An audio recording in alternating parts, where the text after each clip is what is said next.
Got it. Listen, we have a war. We do not have time for all these signals. This is not ping pong. This is about human lives. We ask once again, solve it faster. Do not shift the responsibility. Send us planes. Ukraine's president tearing into the West, saying his country needs more help. Solve it fast. Meanwhile, the Biden administration claiming a breakdown in communication is the reason for them blocking Poland from sending those fighter jets to Ukraine. Vice President Kamala Harris in Poland today was asked about the embarrassing incident overall with the planes. What kind of alternative plans does the United States have to get materials to help Ukraine defend itself, especially now that you have declined Poland's offer on jets? The issue facing the Ukrainian people and our allies in the eastern flank is something that occupies one of our highest priorities. It is a dynamic situation and requires us to be nimble and to be swift. What dressing do we put on that word salad? The Wall Street Journal editorial board out with NATO's Polish MiG-29 fiasco. Quote, the White House divides the alliance and signals weakness by refusing to let Warsaw send fighter jets to Ukraine. And Senator Lindsey Graham tweeted that he's dumbfounded. The Biden administration apparently supported Poland, a NATO member, transferring the jets, but all of a sudden, it is untenable when America is involved in the transfer. Senator John Kennedy, Republican from Louisiana, top-line thoughts from you, your reaction to the back and forth over what truly, truly would help Zelensky in Ukraine. Well, Harris, as human beings, we all have gifts and gaps. I think it's obvious to most clear-eyed and fair-minded people that one of President Biden's gaps is that he is not a wartime consigliere. He's leading from behind. One would hope at a time like this that Vice President Harris could help fill that gap, but her performance, in my judgment, has been more akin to Fredo's. We certainly can't look to the UN for leadership. The UN is impotent. I would like to see the Senate play a bigger role. I'm not suggesting that all 100 senators jump in the middle of this. I would suggest two from each side. I'm thinking Senator Risch, Senator Rubio, Senator Menendez, Senator Warner could advise the president and the vice president if they would accept his help. I mean, I'll say it again. The president is just not a wartime consigliere.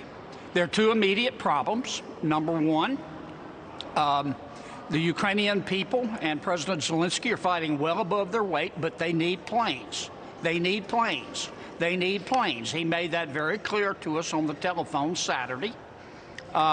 He's not asking for American planes or pilots or troops. He's asking for European planes. Some European countries will provide the planes, but the Biden administration can't make up its mind. Once again, it continues to lead from behind. Give the man his planes. Number two, we're in an economic war with Biden. We can't win this with this economic war with Biden. I'm sorry, with Putin. Maybe with President Biden too, and I'll explain that comment in a second. We can't win this economic war with Putin without cutting off his cash flow. We can't cut off his cash flow without stopping buying his oil and gas. America can do that. Europe can't because they've gotten themselves dependent on Russian oil and gas.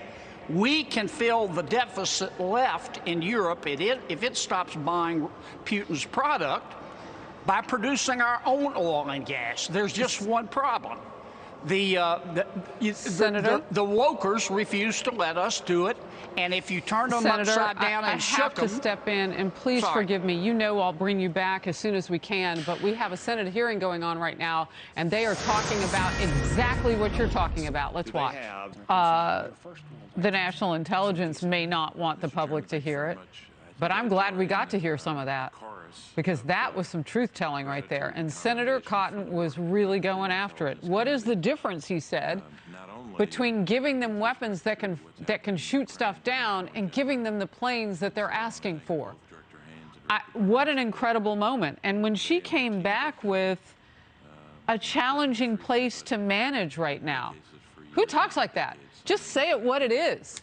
The president doesn't know what to do, and he appears to be afraid of Putin. Let's go back to John Kennedy, senator from Louisiana, and get his take on this quickly. And then I want to move to the person they sent to solve this, Kamala Harris. Senator Kennedy, your initial reaction to what we just saw inside that Senate hearing? Well, I think Senator Cotton asked some very probing and good questions. Let me say it again. I think it's obvious that President Biden is not a wartime consigliere. President Zelensky has asked for our help. He's not asking for our planes or our pilots or our troops. He's asking us to give the okay to European countries that will supply the planes. And the president can't seem, this is the most charitable interpretation, he can't seem to make up his mind. And the vice president has not helped. I don't even understand what her statement means. Let's give people a little taste of the vice president. A cringy moment, another one, when asked about the Ukrainian refugee crisis. Just watch this. Is the United States willing to make a specific allocation for Ukrainian refugees? And for President Duda, I wanted to know if you think, and if you asked the United States to specifically accept more refugees. Okay. A friend in need is a friend in need.